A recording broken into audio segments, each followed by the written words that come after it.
तो भाई बढ़ते हैं जीआई में आगे और बात करते हैं हमारे थर्ड सिस्टम की, जिसका नाम है सिन-एंटी सिस्टम।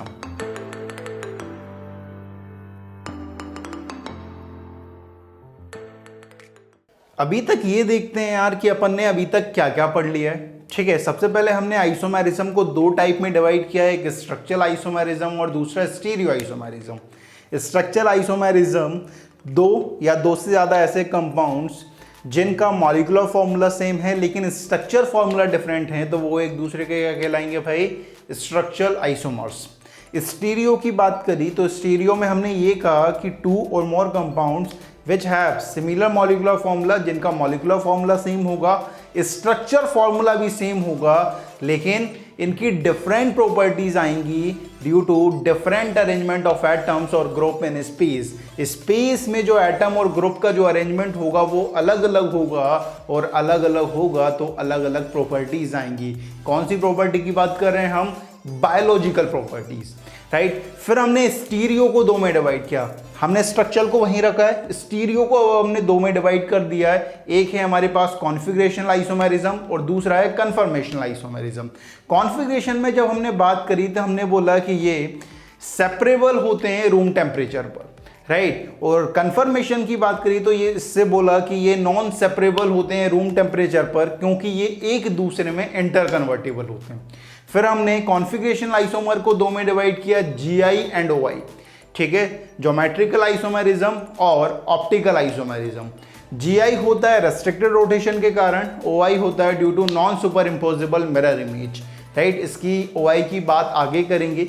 जीआई हमने पढ़ना स्टार्ट किया, फिर देखा कि कौन कौन से ऐसे कंपाउंड्स होते हैं जो जीआई देते हैं। हमने तीन में डिवाइड किया था, carbon double bond carbon, carbon double bond nitrogen and nitrogen double bond nitrogen. इनमें कई तरह के हमारे पास कंपाउंड आ रहे थे जो जीआई शो कर रहे थे। फिर हमने वो कंडीशन देखी जिनमें ये कंपाउंड जीआई शो कर सकते थे, राइट। फिर हमने अब जीआई का नोमेनक्लेचर पढ़ना स्टार्ट किया। जीआई के नोमेनक्लेचर अगर पढ़ना है तो हमें तीन सिस्टम पढ़ना पड़ेगा।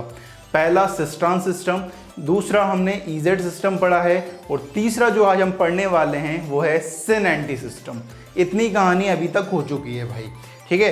इसको अभी जिसको भी डाउट आ रहा है वो पहली वाली वीडियो देखे भाई, ठीक है। पहली वाली वीडियो देखोगे तब ये कहानी समझ आएगी, ठीक है। कहानी को बीच में ऐसे थोड़ी स्टार्ट कर सकते हैं यार, ठीक है। पहले की कहानी पता होना चाहिए, राइट। पहले की कहानी पता करना है भाई, पहली वाली वीडियो में जाओ और देखो, फिर वापस आओ, राइट। हमारे पास जो थर्ड सिस्टम आ रहा है वो है सिन-एंटी सिस्टम। सिन-एंटी सिस्टम मेनली हम ऑक्साइन, ठीक है, और एजो कंपाउंड के लिए यूज करते हैं, ठीक है। ऑक्साइन, ठीक है, किस तरह से बनता है? ऑक्साइन हमारे पास दो तरह की होती है, एक होती है हमारे पास एल्डो ऑक्साइन और होता है एक कीटो ऑक्साइन, ठीक है। ये किस तरह से बनती हैं? जैसे हमारे पास कोई एल्डिहाइड है, ये हमारे पास एसिटल एल्डिहाइड है, उसे आप NH2OH हाइड्रोक्सिल अमाइन के साथ जब आप रिएक्ट कराते हो तो आपका एल्डो ऑक्साइन फॉर्म होता है। मेनली ये एक टाइप की NaR है। होता बस ये है, एक ट्रिक से समझ सकते हैं कि यहाँ से ये वाटर का लॉस होता है और ये जुड़ जाता है, ये NaR है भाई, ठीक है। जब NaR की बात करेंगे तब हम इसे देखेंगे किस तरह का मैकेनिज्म होता है, ठीक है। अभी बस ये याद रखना है कि इस तरह से आपका एल्डो ऑक्साइन फॉर्म हुआ है, उसी तरीके से आपका कीटो ऑक्साइन भी फॉर्म हो सकता है, क्योंकि एल्डिहाइड और कीटोन की जो मेन रिएक्शन होती है, जो कैरेक्टरिस्टिक रिएक्शन होती है, वो होती है NaR, न्यूक्लियोफिलिक एडिशन रिएक्शन। जब हम GOC सेकंड पर बात करेंगे तब हम NaR की बात करेंगे, राइट। कीटोन है, उसे आप हाइड्रोक्साइल अमाइन के साथ रिएक्ट करवाओ, होने वाला यही है कि ये वाटर का लॉस होगा और ये दोनों आपस में जुड़ जाएंगे। ये जो कंपाउंड फॉर्म हुआ है वो क्या हुआ है भाई? कीटो ऑक्साइन। ये ध्यान रखना है, ये क्या फॉर्म हुआ है भाई? कीटो ऑक्साइन फॉर्म हुआ है। ये जो कंपाउंड फॉर्म हुआ है हमारा वो है कीटो ऑक्साइन, राइट। अब यहां पे समझना है कि एल्डो ऑक्साइन या कीटो ऑक्साइन में सिन-एंटी हम किस तरह से देंगे भाई नाम, कि कौन सा सिन है कौन सा एंटी है। एल्डो ऑक्साइन में सिन हम उसे बोलेंगे जिसमें H and OH same side आ रहे हैं। देखो ये एल्डो ऑक्साइन में यहाँ पर N पर OH आ रहा है और इस कार्बन से H अटैच होने वाला है, ठीक है। अगर ये दोनों सेम साइड हुए तो वो सिन कहलाएगा। अगर ये दोनों H and OH opposite side हुए तो वो क्या कहलाएगा भाई? एंटी। ठीक है। कीटोन में अगर बात करें तो कीटोन में सिन और एंटी कुछ अलग अलग हो जाता है, क्योंकि कीटोन में जब हम बात करते हैं तो यहाँ पर H नहीं होता है, OH तो होता है, नाइट्रोजन के पास OH तो होता है, लेकिन इस कार्बन के पास H नहीं होता। तो H और OH के टर्म में हम डिफाइन नहीं कर सकते, तो फिर किसके टर्म में डिफाइन करेंगे? फिर हम डिफाइन करेंगे अल्फाबेटिकल ऑर्डर, जो अल्फाबेटिकली पहले आ रहा होगा, और OH के रेस्पेक्ट में। अगर ये दोनों सेम साइड आए तो सिन, अपोजिट साइड आए anti. Alphabetical order and OH opposite side anti, alphabetical order and OH same side syn. ठीक है, ये हुई ऑक्साइम की कहानी। ऑक्साइम में दो, aldo oxime and keto oxime. Aldo oxime में H एंड OH के रेस्पेक्ट में, ठीक है, और कीटो ऑक्साइम में अल्फाबेटिकल ऑर्डर एंड OH के रेस्पेक्ट में, क्योंकि यहां पर H नहीं है। ठीक है, अब दूसरा हम एजो कंपाउंड के लिए सिन एंटी सिस्टम का यूज करते हैं। एजो कंपाउंड में अगर बात करें, हमने नाइट्रोजन, डबल बॉन्ड नाइट्रोजन की बात करी हुई है। आपने देखा था कि वहां पर क्या था, दोनों नाइट्रोजन के पास एक एक लोन पेयर थे, तो उन्हीं के टर्म में हम सिन एंटी सिस्टम को डिफाइन करते हैं। एजो कंपाउंड में सिन वो होगा जहां पर both lone pair same side आ रहे होंगे, और एंटी वो होगा जहां पर दोनों लोन पेयर क्या हो रहे होंगे भाई, अपोजिट डायरेक्शन में हो रहे होंगे, तो अपोजिट साइड आ रहे होंगे, तो उन्हें हम क्या बोलेंगे, एंटी। तो ऑक्साइम और एजो कंपाउंड के लिए हम सिन एंटी सिस्टम का यूज करते हैं। किस तरह से, थोड़ा सा देखते हैं किस तरह के क्वेश्चन यहां पर फ्रेम हो सकते हैं।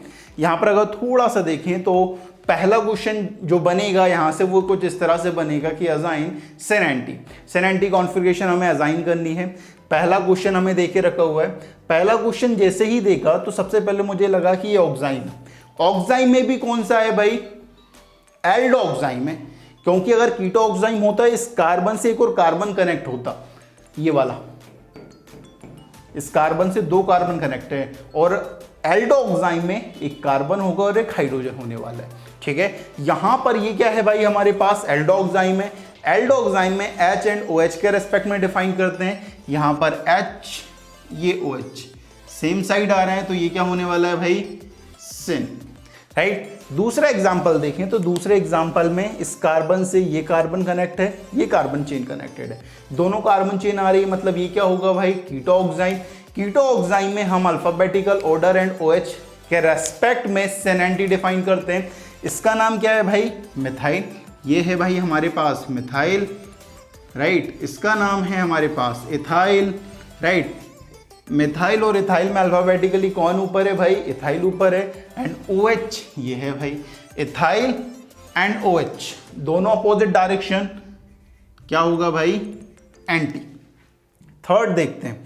थर्ड में भी इस कार्बन से ये फिनाइल कनेक्टेड है, PH मतलब फिनाइल, ठीक है, और Me का मतलब होता है मिथाइल। कभी कभी आपको CH3 ना लिखकर क्या देगा भाई, Me लिख के देगा। Me का मतलब होगा भाई मिथाइल, ठीक है, ये मिथाइल होगा हमारे पास, और PH का मतलब होगा फिनाइल। ठीक है, M और P में कौन पहले आता है भाई, MNOP। ठीक है, तो M पहले आता है, ये अल्फाबेटिकली है भाई, OH ये है। ठीक है, ये दोनों एक दूसरे के क्या आ रहे हैं भाई, अपोजिट साइड आ रहे हैं, तो ये क्या कहलाएगा भाई, एंटी कहलाएगा। ठीक है, फोर्थ अगर देखें तो N डबल बॉन्ड N, ये क्या गिवन है मेरे को, एजो कंपाउंड। एजो कंपाउंड में हम सिन एंटी डिफाइन कर सकते हैं with respect to lone pair. ठीक है, यहां पर अगर लोन पेयर देखें तो सेम साइड आ रहे हैं, इसका लोन पेयर इस साइड, इसका लोन पेयर इस साइड, सेम साइड आ रहे हैं भाई, तो क्या कहलाएगा ये, सिन। ठीक है, लास्ट एग्जांपल अगर देखें तो लास्ट एग्जांपल में यहां पर एजो कंपाउंड गिवन है, एक लोन पेयर यहां और एक लोन पेयर यहां, अपोजिट डायरेक्शन, क्या कहलाएगा भाई, एंटी। इस तरह से हम सिन और एंटी डिफाइन कर सकते हैं। राइट, कुछ और क्वेश्चन है जो बहुत इंपॉर्टेंट रखते हैं भाई। ठीक है, सबसे पहले लो आप इसका स्क्रीनशॉट।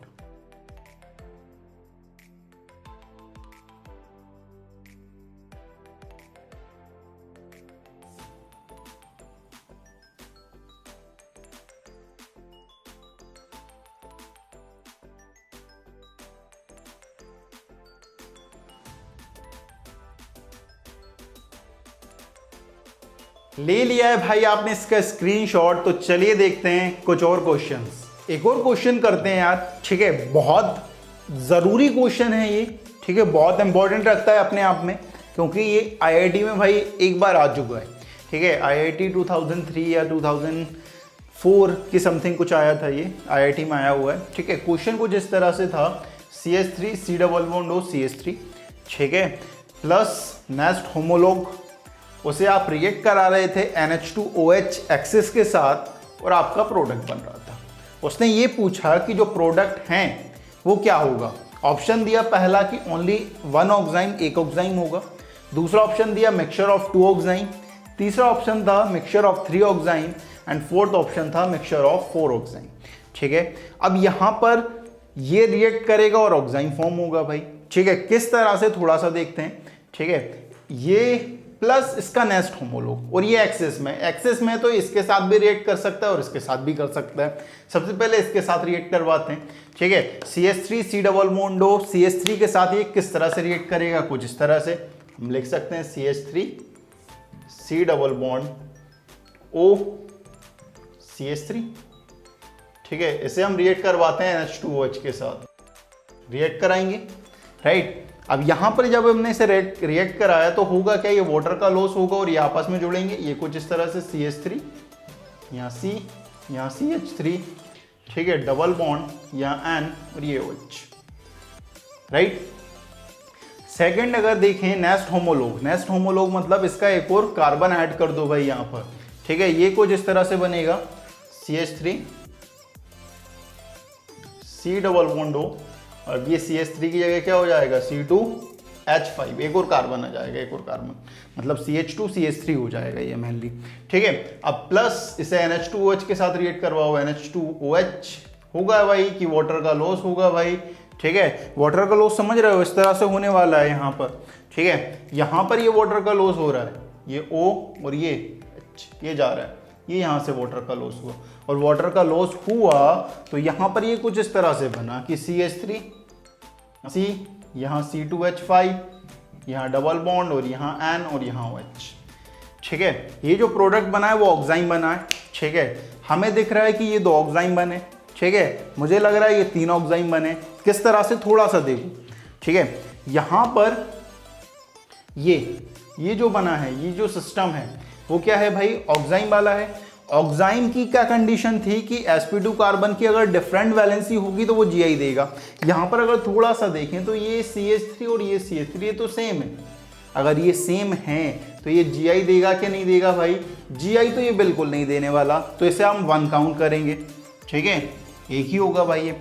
अब इसको अगर देखें तो ये है एक मिथाइल और ये है एक एथाइल, ठीक है। डिफरेंट वैलेंसी आ रही है sp2 कार्बन की, मतलब ये Gi देगा भाई।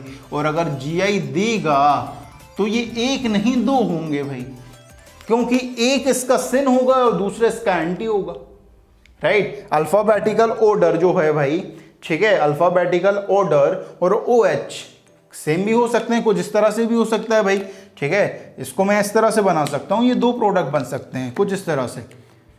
एक ये बन सकता है भाई, राइट। अब यहां पर अगर देखें तो यहां पर Ca2H5 और OH सेम साइड आ रहे हैं, ये सेम हुआ, ठीक है। ये भी तो हो सकता है कि C2H5 और OH अपोजिट साइड आ जाए, ये एंटी हो जाएगा। अगर ये एंटी हुआ तो ये 2 होंगे, तो टोटल कितना आ रहा है हमारे पास 3, राइट। 3 ऑक्साइम का मिक्सचर मिलने वाला है हमें प्रोडक्ट में, right. Answer third option, right. ये जो क्वेश्चन है भाई बहुत इंपॉर्टेंट रखता है नीट वालों के लिए स्पेशली भाई, क्योंकि आईआईटी में बहुत कम क्वेश्चन रिपीट होते हैं लेकिन नीट में आईआईटी के क्वेश्चन रिपीट होते हैं, ठीक है।